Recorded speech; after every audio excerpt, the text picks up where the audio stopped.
catch up. All right. Good afternoon again. My name is Tobezo. Huda is my surname. I am a surname member. I'm also a council member, and I am responsible for membership, the portfolio of membership, of which this year we've decided to extend it. We're looking at how can we optimize the benefits that our members get from Sanaya.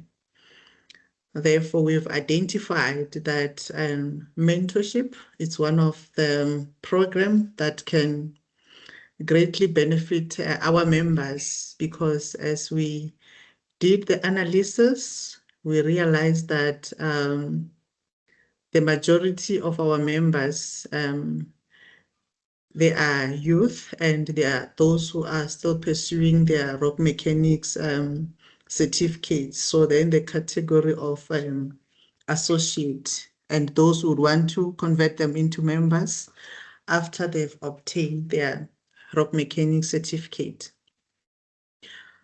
So through feedback, we've also learned that some have stayed in the pipeline for a long time of trying to be qualified rock engineers. Some have given up along the way.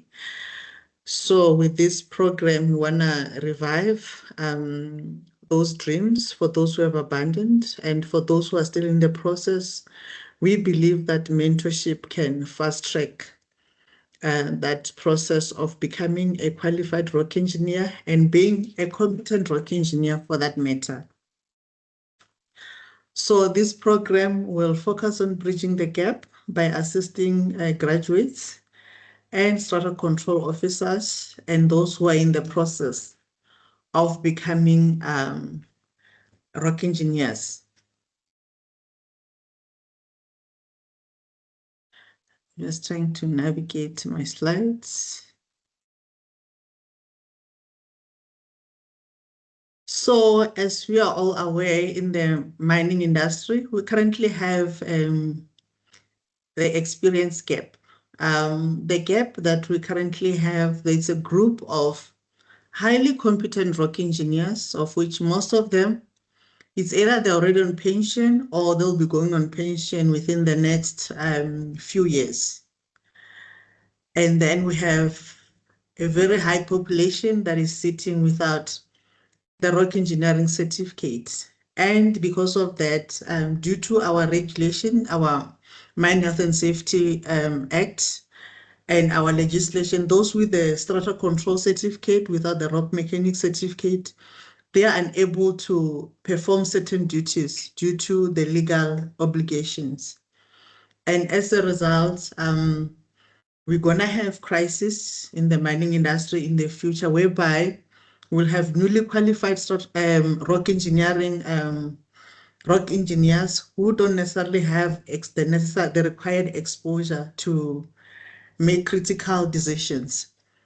So with this program, we believe that we can then be able to pair those who have been qualified as rock engineers for a very long time with those who just maybe got their tickets last year, and then kind of like guide them through the process.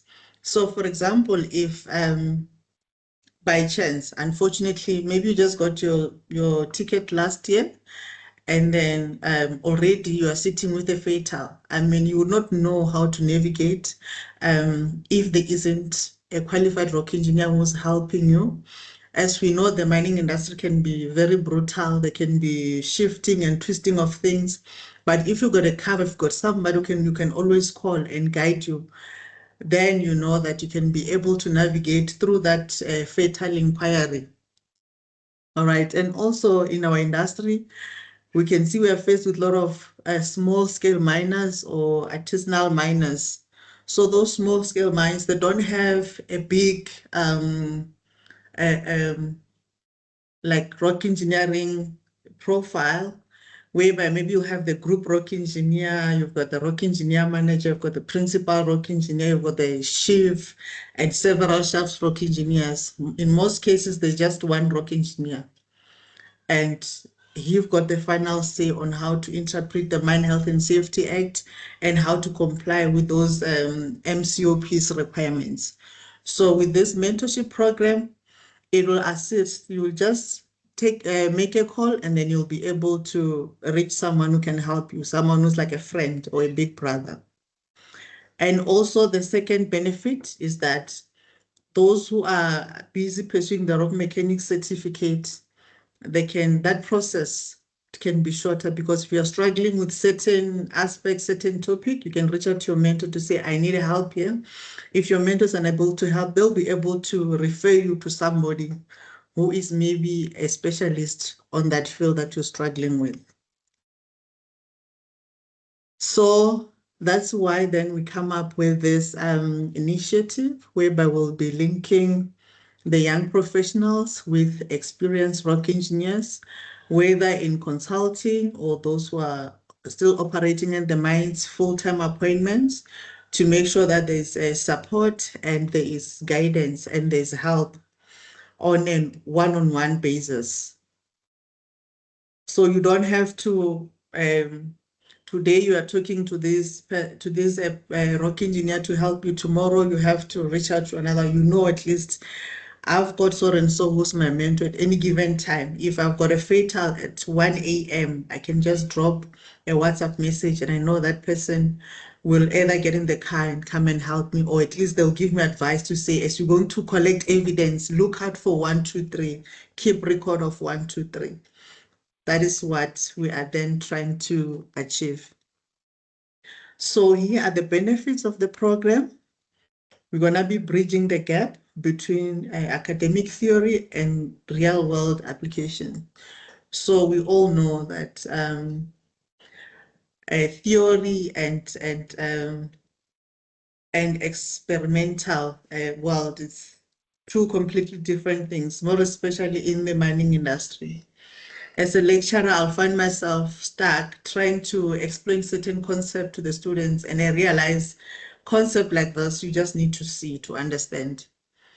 So in that case, then when you've got your theoretical knowledge, whether through pursuing rock mechanics certificate or through university, then you'll have someone who will help you to integrate that into the mining industry. And also that will also protect your reputation. You don't want to go there and start making unpractical recommendations, because no one will ever take you serious. And as we all know, the mining industry is very small.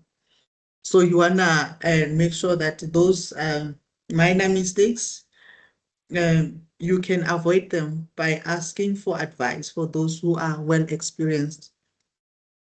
And then also this program will help to navigate through the rock mechanics certificates. If you're already busy with paper 1, paper 2, there is quite a significant portion that you can do by yourself. However, when you are now doing practicals, guidance can really assist a lot in making sure that when you go for the practicals, you don't struggle having to go back over and over again. You can meet all these requirements. And also there's an opportunity for networking. We will make sure that though most of the meetings might be online, but now and again, we will try to arrange in-person meetings. So you'll see that most of, maybe some of the mentors or the mentees that will be paired with is people that you have never seen or you've never met before. Even if maybe you go to a Sinai event, you won't even have the courage to engage with these people. But if that relationship has already been formed through this mentorship program, when we meet at different Sinai events, then you can engage and you can network, and you can also tap into their network as well, because we know the mining industry is very small. Everybody always knows somebody else. All right, so now here's the criteria on who can apply, who qualifies to apply for this program. So this year, we were focusing on youth, more especially those who are under 35. Since we're piloting this program, however, we're open to expand the scope as we pass the teething stage and also navigate all the obstacles that might come along with this program. So most importantly, those who are graduates or strata control officers who are pursuing the rock mechanic certificate. Also those who just got their ticket, who just got your ticket last year or the past 2 years, you are welcome to be in this program. We'll pair you with a rock engineer who will then be able to help you navigate the legal appointment responsibilities. And also you must have a desire to become a rock engineer, or at least to become a professional rock engineer. So as we know, mentorship program, the mentee is mostly the one who drive this relationship. So if you are not, you don't have that strong desire to become a rock engineer, you might neglect the relationship, feeling that maybe you are being too much, or maybe your mentor doesn't care, which is the case in most of the time. And you should be willing to receive feedback. For example, if you're gonna be doing portfolio, you can send your report to your supervisors and all that. However, you can also send it to your mentor to have a look and to give you like technical feedback, to say somebody who don't know your mind, how will they view your report? Because I mean, if you're giving it to your boss, even if you don't put introduction, even if you don't introduce the what mining method is there, your supervisor already know. But if somebody from outside will ask, what exactly are you mining? And then you'll be able to understand what are the gaps in your reports and be able to implement those gaps through feedback. So also you must be a person of good standing. So by good standing, by now we all know with what is happening in our country, with the Matlanga Commission, the power of association. Nobody would want to be associated with someone who will ruin their reputation. So by saying that, I mean, we have had issues with candidates buying question papers, proposing to buy question papers, bribery, and all these things. So you must refrain from such, because then your mentor, or this one goes the long way, it goes both ways, or a mentee will then be part of that association. There are certain politicians right now that we used to respect that we don't respect so much anymore because of the power of association through Matlanga Commission. All right. So now let's move on to the mentors. Who qualifies to be a mentor? So this is a two-way process. So first, they must be in a position of rock mechanic certificate or advanced rock mechanics. And then if they've got PRH, that's even advantageous. So they should also be in a role of influence for at least 3 years. Role, we all know by now, different mines have got different categories and ranks. So we didn't really want to dwell on whether it's the position a chief rock engineer, it's a shaft rock engineer, or it's a shaft rock engineer. By itself, if you are legally appointed in terms of the Mine Health and Safety Act, you are already in a position of influence, because you influence what goes down in that mine. And if ever there's a problem, fall of ground related, you are the one to be held responsible. And must also have 7 years experience working in the mining industry. That is critical. This doesn't necessarily need to be working as a rock engineer, just being in the mine by itself. We all know that rock engineering doesn't exist in isolation. It's integrated within different departments. And if you've started maybe in production, you stand a chance to be even a much better rock engineer, or you can advise better in terms of practical solution to navigate difficult ground conditions. And you should have genuine interest on the growth of others. You should be concerned about the larger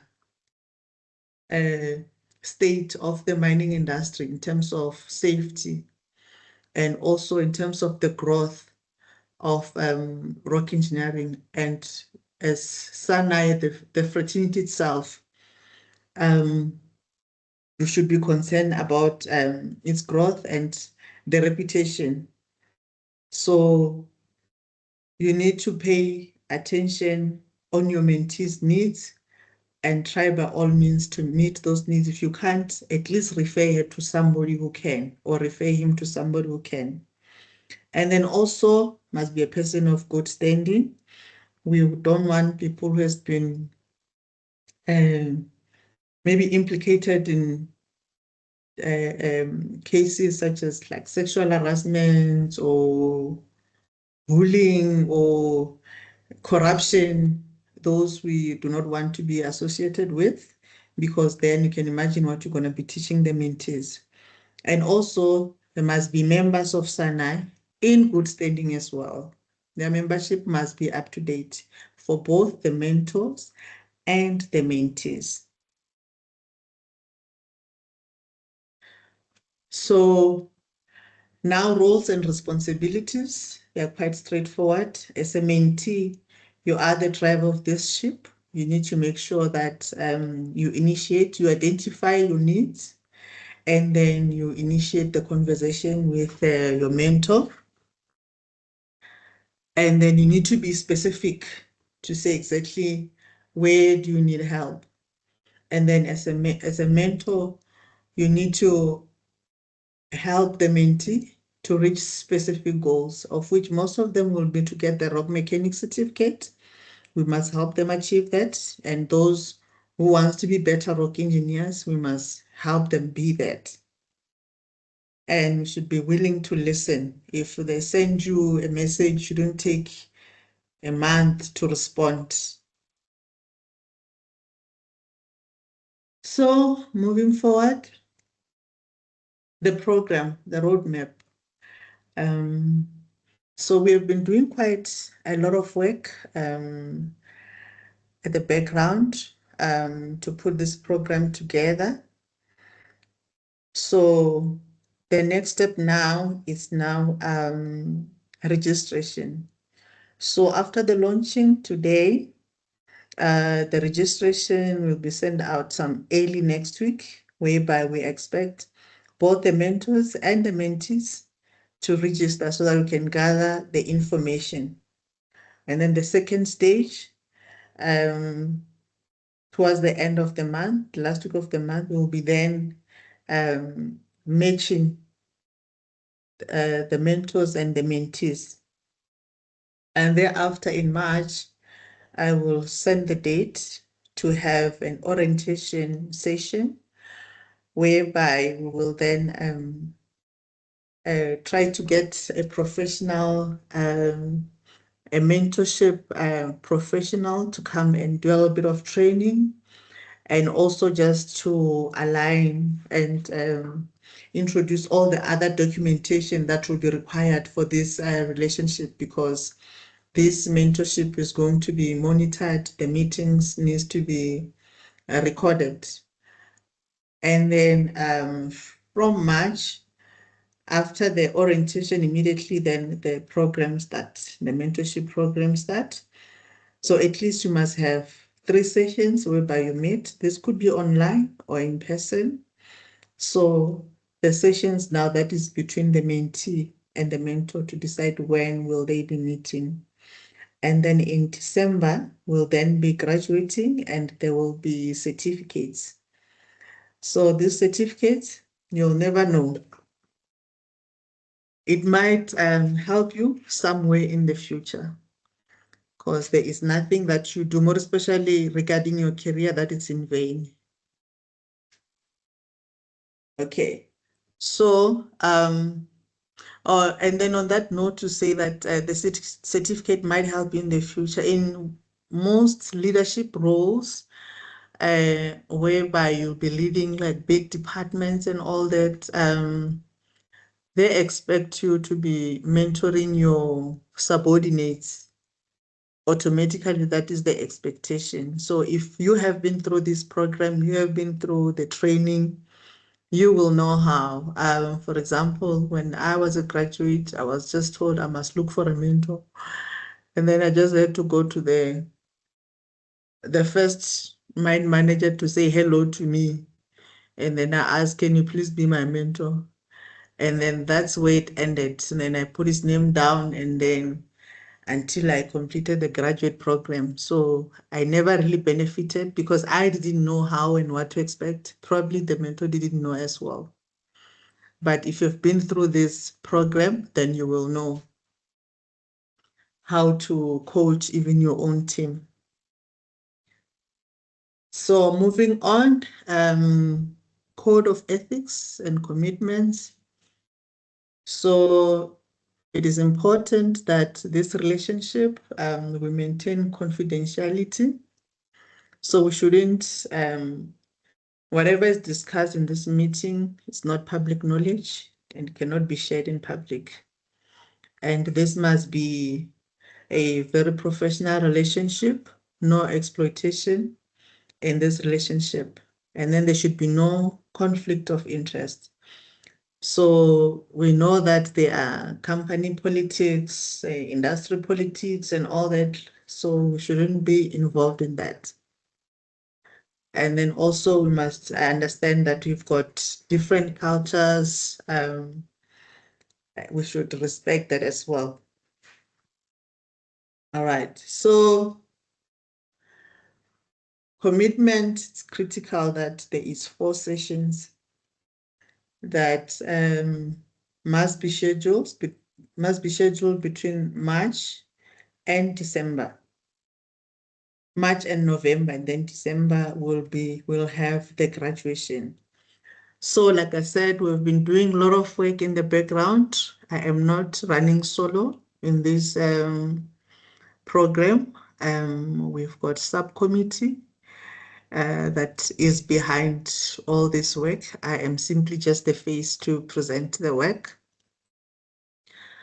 So the main person being Prudence, she has been scheduling so many meetings and refining our work to make sure that it's presentable, like how it is here today.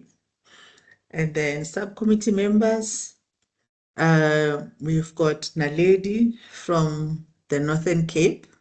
So we try to make sure that each branch, there's a subcommittee member who will then make sure that whatever information is discussed within the committee meeting, then that information will be transferred to the branches as well. We want to make sure that there's no information that is lost in between.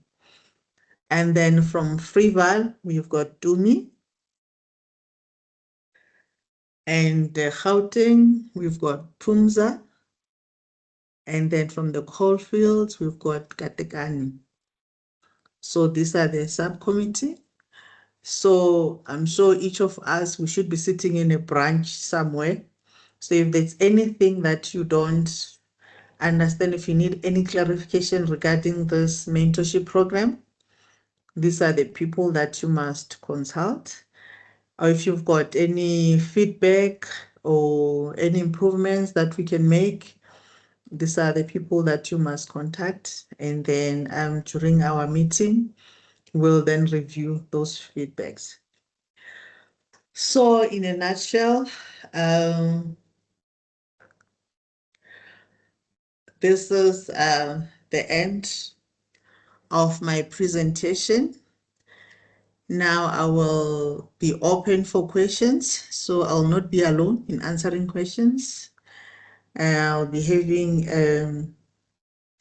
the subcommittee members who will be assisting me. Thank you.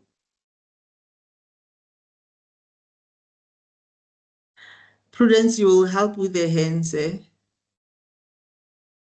I will do that, Tabitha.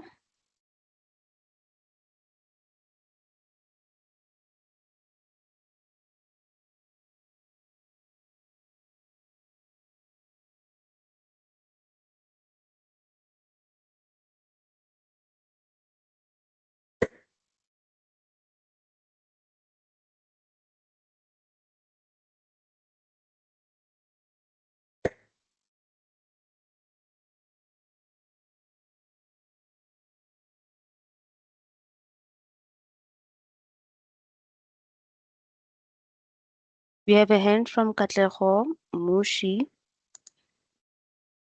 Atleho, you can come. Good afternoon, Taveto. Good afternoon. Yeah, thanks for the presentation. I just wanted to know, is this going to be a once-off thing? Like you're saying, it's ending in December. Then next year we have to sort of renew, or maybe if you've done it this year, you don't need to do it again next year. So the thinking is that this will run every year. It'll run every year. So next year we'll have another team coming over. So to answer your question, at the end of the year, we'll then have to give opportunity for others, but you would have established that relationship with your mentee. It doesn't necessarily, mentorship, it can be formal or informal. So the formal program is strictly just 1 year. The reason being we've got limited number of mentors as well. So the mentors will still be available for next year so that we can take the next group. And then we'll review it as we go. And if maybe everybody has been in the system, or if those who have been mentees, most of them have moved to become mentors as well, then we can see if maybe we can stretch the program to be maybe as long as somebody becomes a rock engineer. I don't know. But I can also hear from the subcommittee, what is your thinking?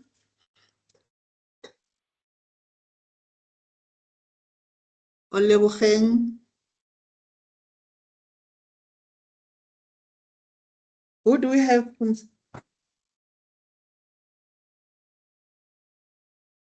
Prudence? Who do we have from the subcommittee? Can maybe comment? We have Katikani. Okay. Hi everyone. Thanks, Tobizo. Yes, just to also just add on that, as I think Tobizo covered most of it, um, this year we just wanted to see how best going forward will this program assist, especially for young professionals. So it won't end, so it's going to focus on the number of people this year, but it will open up going forward as well.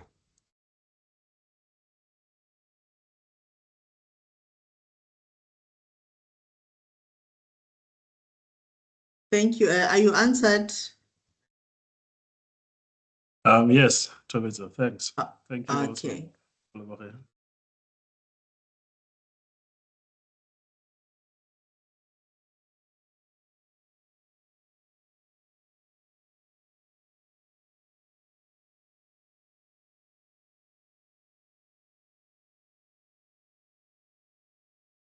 I see there's Tabo.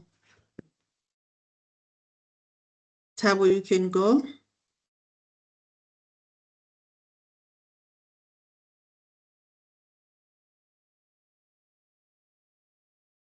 Tabo.